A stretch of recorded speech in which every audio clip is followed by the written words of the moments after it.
আমরা সম্মিলিতভাবে অনুষ্ঠান করছি এবং এখানে আমরা এটা দেখাচ্ছি যে ইসলাম কখনো শুধুমাত্র একগুঁয়ে না বা ধর্মান্ধ যেটা বলে অনেকে বা অনেক পুরাতন কোনো কালচার বা সংস্কৃতি বোঝাতে চাই, আমরা তাদেরকে বোঝাতে চাই মোটেও না, আধুনিকতার সাথে সমন্বয় করেই ইসলাম এগিয়ে নেওয়া যায় এবং ইসলামী সংস্কৃতিকে এগিয়ে নেওয়া যায়।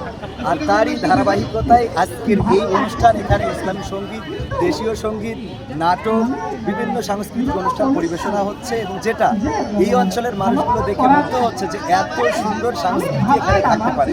আমরা যে কল্যাণটা চাই সেই কল্যাণ আসবে অবশ্যই সুস্থ সাংস্কৃতিক ধারাবাহিকতা।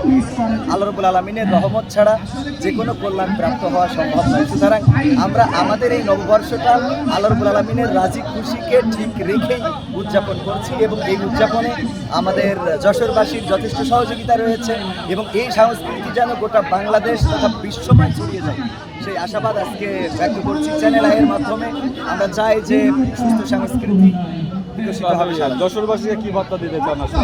আমরা দর্শকদেরকে বলতে চাই, দেশবাসীকে বলতে চাই, সুস্থ সংস্কৃতির সাথে থাকুন।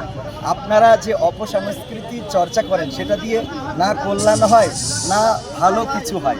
ভালো কিছুর জন্য মূলত সুস্থ সাংস্কৃতিক চর্চাটা অতীব জরুরি এবং সেই সাংস্কৃতিক চর্চার সাথে যদি দেশবাসী থাকে আমরা আরও ভালো কিছু করতে পারবো, দেশবাসী ভালো কিছু পাবো।